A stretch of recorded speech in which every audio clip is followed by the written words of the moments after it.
Ladies and gentlemen, I just started my timer here to let me know if I was going too long on this.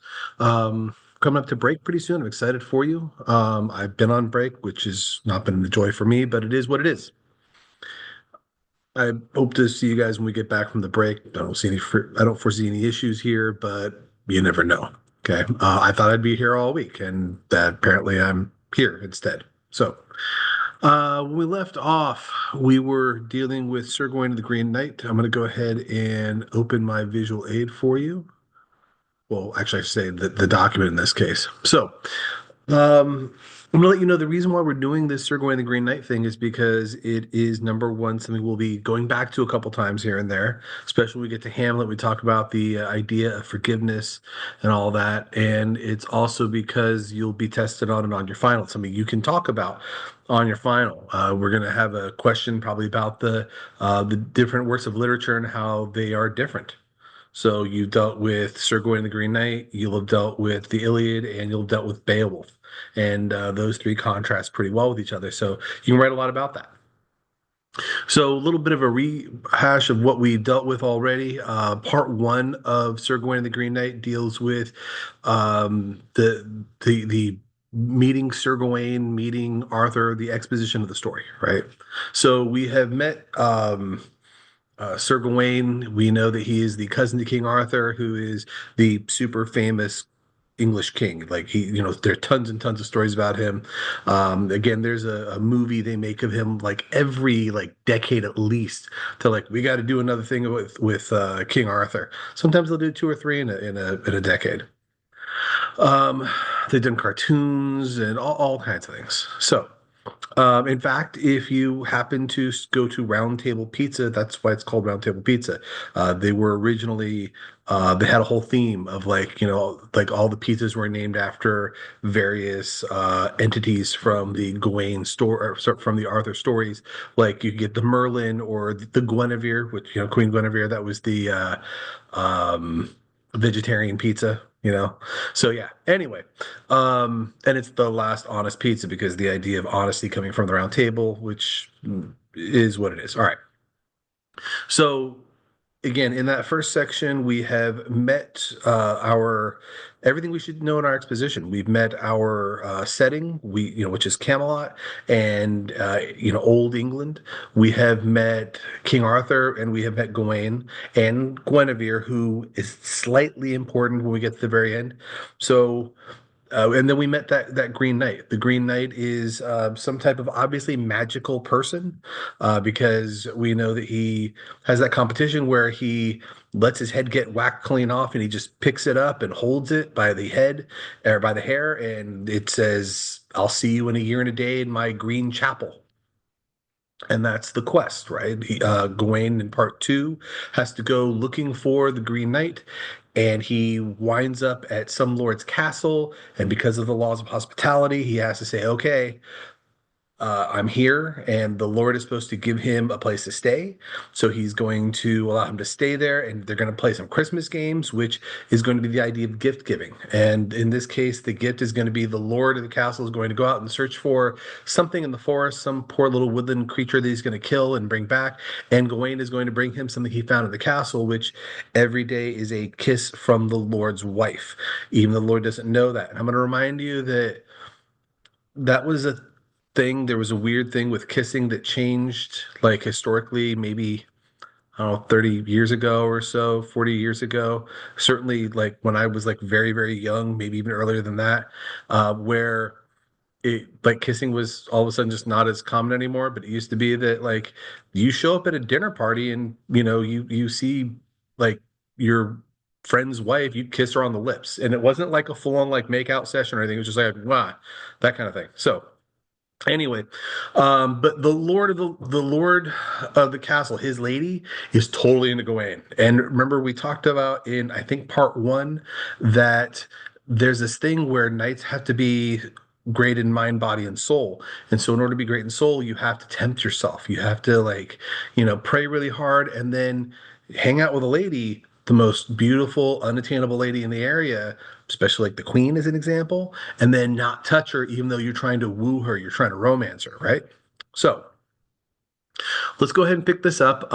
We left off.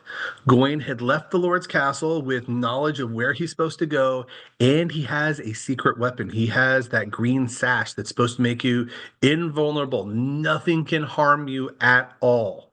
Okay, which means that it can't even give you a paper cut or anything, as far as I'm concerned. So, when the Lord returns at the end of the third day, Gawain gives him a kiss, but does not reveal the gift of the sash. On the New Year's Day, Gawain must go to meet the Green Knight. Wearing the green sash, he sets out before dawn. Gawain arrives at a wild, rugged place where he sees no chapel, but hears the sound of a blade being sharpened. Gawain calls out, and the Green Knight appears with a huge axe. The Green Knight greets Gawain, who, with pounding heart, bows his head to take his blow. All right. So it's unfortunate you're not getting like the full text because they really stretch this out a bit, and there's this like stress that you feel waiting to find out like what happens. And the Green Knight just steps up, like he just hears this shing shing, and he realizes like this is where he's supposed to be. There is no chapel. There's just like this like clearing in the snow in the middle of the fir trees, the green trees with the white on the ground, and he hears this ching, and he sees like there are these like there's this rubble, these ruins that have been there for who knows how long, and he realizes this is the place because we'll talk about this maybe towards the end. The forest is like it's the classroom for nature. If you want to learn how life really works, you go out into the wilderness, right? That's a belief these people had. So here we go. Quickly then the man in green made ready, grabbed his keen ground axe to strike Sir Gawain. With all the might in his body he bore it aloft and sharply brought it down as if to slay him. Had he made it full of the force he first intended, he would have stretched out the strongest man on earth. But Sir Gawain cast a side glance at the axe as it glided down to give him his kingdom come, and his shoulders jerked away from the iron a little, and the Green Knight caught the handle, holding it back, and mocked the prince with many a proud reproof. So he stopped the blade. I'm gonna say that's pretty amazing right there because we're not talking about like a little like kitchen hatchet. Oh, we don't have kitchen hatchet anymore. We used to. I used to have to like chop up kindling and stuff to start your stove way back in the day. Anyway, so it's not that. We're talking like a gigantic, like huge axe. If you've ever cut wood before, you were dealing with a smaller axe than this one anyway. But still, even like a regular modern axe is like really hard to stop, not for someone who's new to try out. So you can be Gawain, he said, whose thoughts so good, a man who's never been daunted on hill or dale. For look how you flinched before or for fear before anything's felt. I never heard tell that Sir Gawain was a coward. I never moved a muscle when you came down. In Arthur's hall, I never so much as winced. My head fell off of my feet, yet I never flickered. But you tremble at heart before you're touched. I'm bound to be called a better man than you, my lord. Or yeah, than you then, my lord. And now we have that wheel again. Said Gawain, I shied once, no more, you have my word. But if my head falls to the stones, it cannot be restored. So he flinched, right? And you know what happens, right, guys? Flinching, you get two for flinching if you get the punching game. All right. But be brisk, man, by your faith, and come to the point. Deal out my doom if you can, and do it at once, for I'll stand one good stroke, and I'll start no more until your axe is hit, and that I swear. Here goes, then, says the other, and heaves it aloft, and stands there waiting, scowling like a madman. He swings down sharp, then suddenly stops again, holds back the axe with his hand before it can hurt, and Gawain stands there, not even stirring not even a nerve. He stood there still as a stone or the stalk of a tree that's wedged in rocky ground by 100 roots. Oh, merrily then he spoke, the man in green. Good, you've got your heart back. Now I can hit you. May all the glory that the good King Arthur gave you prove efficacious now, if ever it can, and save your neck. Enraged, Sir Gawain shouted, Hit me, hero. I'm right up to here with your threats. That's really, it sounds better than the original, by the way. Is it you that's cringing coward after all? Ooh, said the man in green. He's playful too. No pauses then. I'll pay my pledge at once, I vow. So he brings it down a second time and he stops it. And I guess that was just to make sure that Gawain's not going to be flinching and Gawain's now ready. He takes his stride to strike and lifts his lip and brow. It's not a thing Gawain can like, for nothing can save him now. He raises that. axe up lightly and flashes it down, and that blinding bit bites into the nape's bare neck. Uh-oh. But hard as he hammered it down, it hurt him no more than to nick the nape of his neck so to split the skin. The sharp blades slit the flesh through the or through the shiny hide, and red blood shot to his shoulders and spattered the ground. And when Gawain saw his blood where it blinked in the snow, he sprang from the man to the leap the length of a spear. He snatched up his helmet swiftly and slapped it on. His shield hid his or shifted his shield into place with a jerk of his shoulders and snapped his sword out faster than sight. Then boldly and mortal born of mother that he was, there was never on earth a man so happy by half. No more strokes, my friend. You've had your swing. I've stood one swipe of your axe without resistance. If you offer me any more, I'll repay you at once with all the force and fire I've got, as you will see. I take one strike, that's all. I take one stroke, that's all. For that was the compact we arranged in Arthur's Hall, but now no more for me. All right. So let's talk about what just happened here. He brought it down for the third time, and on that third time, he connects. And it, as we expected, because of that sash, it doesn't go through and kill him. Except for one problem. That's not what the sash is supposed to do. The sash is supposed to stop you from being harmed at all. You are invulnerable. You cannot be harmed by any weapon from any other mortal.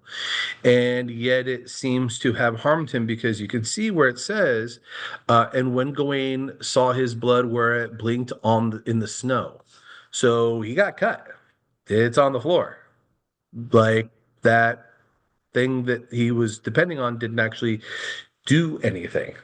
Let's find out what happened. The Green Knight remained where he stood, relaxing on his axe, settled the shaft on the rocks, and leaned on the sharp end, and studied the young man standing there, shoulders hunched. And considering that staunch and doughty stance he took, undaunted yet, and in his heart he liked it.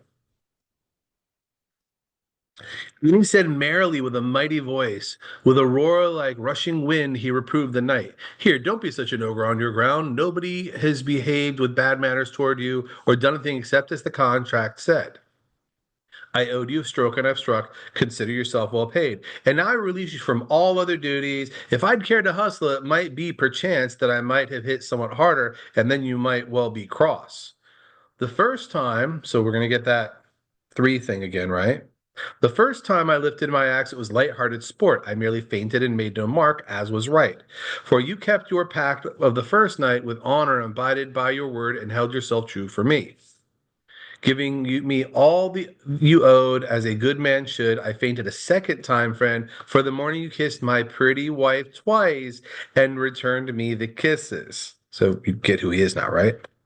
And for the first 2 days, mere feints and nothing more severe. A man who's true to his word, there's nothing he needs to fear. You failed me, though, on the third exchange, so I've tapped you here. That sash you wear by your scabbard belongs to me. My own wife gave it to you as I ought to know. I know too of your kisses and all your words and my wife's advances, for I myself arranged them. It was I who sent her to test you. I'm convinced you're the finest man that ever walked this earth, as a pearl is of greater price than dry white peas. Cool. Gawain passed the test, right? He didn't.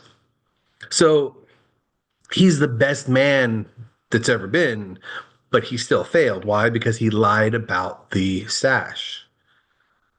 So Gawain indeed stands out above all other knights, but you lacked a little, sir. You were less than loyal, but since it was not for the sash itself or for lust, but because you loved your life, I blame you less. Sir Gawain stood and studied a long, long while, so miserable with disgrace that he wept within, and all the blood of his chest went up into his face, and he shrank away in shame for the man's gentle words. The first words Gawain could find to say were these: Cursed be cowardice and covetousness both, villainy and vice that destroy all virtue. He caught the knots of the girdle and loosened them and fiercely flung the sash at the Green Knight. There's my fault. The foul fiend vex it. Foolish cowardice taught me from fear of your stroke to bargain, covet, and abandon my kind, the selflessness and loyalty suitable in knights. Here I stand, faulty and false, much as I have feared them. Both of them, untruth and treachery, may they see sorrow and care. I can't deny my guilt. My work shines none too fair. Give me your goodwill, and henceforth I'll beware. All right. So he's taken this pretty hard. Okay, he's realized that he's failed as a knight because he should have kept his word and done all that stuff. On the other hand, the Green Knight has already forgiven him and said it's not because he wanted a sash because it would be valuable, but because it would save his life. At that, the Green Knight laughed, saying graciously, "Whatever harm I've had, I hold it amended. Since now you confess so clean, acknowledging sins and bearing the plain penance of my point, I consider you polished, as white and as perfectly clean as if you had never fallen since first you were born. And I give you, sir, this green embroidered girdle." Or sorry, gold embroidered girdle, for the cloth is as green as my gown, Sir Gawain. Think on this when you go forth among great princes. Remember our struggle here. Recall to your mind this rich token. Remember the green chapel. And now, come on, let's go back to my castle and finish the New Year's revels with feasting and joy, not strife. I beg you, said the Lord, and said, as for my wife, she'll be your friend, no more a threat against your life. No, sir, said the knight, and seized his helmet and quickly removed it, thanking the Green Knight. I've reveled too well already, but fortune be with you. May he who gives all honors honor you well. He's talking about God there, I'm guessing.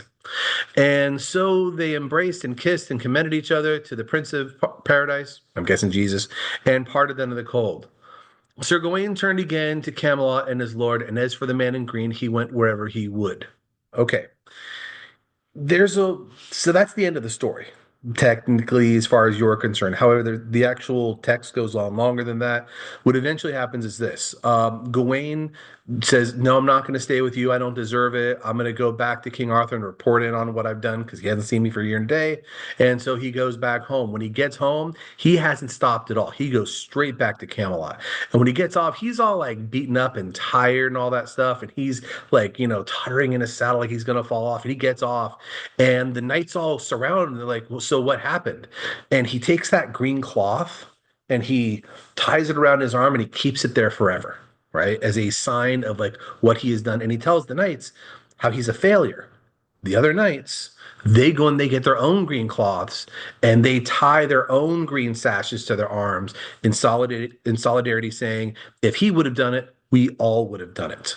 So it's kind of cool, and they create something called the Order of the Green Garter, which is supposedly an order of knights that's still around these days. Yes, they still do have knights. They don't run around on horses, chopping people down. Hopefully, but yeah. So that's what happens there. And then at the end, it says in medieval French, uh, oh, what is it? I'm gonna have to look this up. Hang on a second here. It's Oni Soy.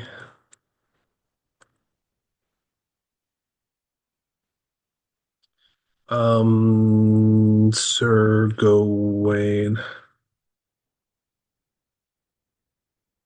Here it is. Oni soit que mal y pense, which means shamed be he who thinks ill of it. So the idea being that if you disagree with what Gawain has done, maybe you're actually the problem because you don't have room in your heart to realize that people have made mistakes and that it doesn't define who they are. It doesn't make them bad people because we all have our weaknesses from time to time. Nobody's perfect, right? So that's the idea you're supposed to be getting from this. Now, with that being said, it's a Christmas story. Why? Well, let's first of all talk about the subject matter. The actual story is about people during Christmas who are giving gifts and all that kind of stuff. Um, Thematically, we're talking about the idea of forgiveness and that people make mistakes, and we should not strive to be perfect, but instead we should realize that we're going to make mistakes. And when we do, we should do what we need to do in order to make right, right? We should admit to what we've done, take ownership, and apologize, and hope the other person forgives us, right? That's a good thematic thing. And let's talk about symbolically. We have red and green, right? So we have the red of blood, we have the green of the forest, we have the white, which is supposed to represent, I guess, innocence or something classically, and that's the snow. And we have the gold, which is wealth, okay? Which I know what does that do with Christmas? It does back in the day. We've kind of dropped that idea along the years. But you have those four major colors. And if you go back through it and you think that idea that the red on the white of innocence and stuff, it's supposed to be really like this visual symbolism that we're supposed to be like, wow, that's amazing. Okay. Now, here's your job. I'm gonna be giving you some questions to answer. Hopefully, you've gone through this with me and paid attention, and that will help you easily write the essay question about Sir Gawain and the Green Knight that will be on the final. I'm also going to remind you that you need to have four body paragraphs by the time we get back from the break. Okay, so that's something you can work on tomorrow with Mr. McGovern. All right. Um, hey, that's not too bad. It's a 20-minute video. Kind of excited about that. And you folks have a great day, and I'll see you when I get back.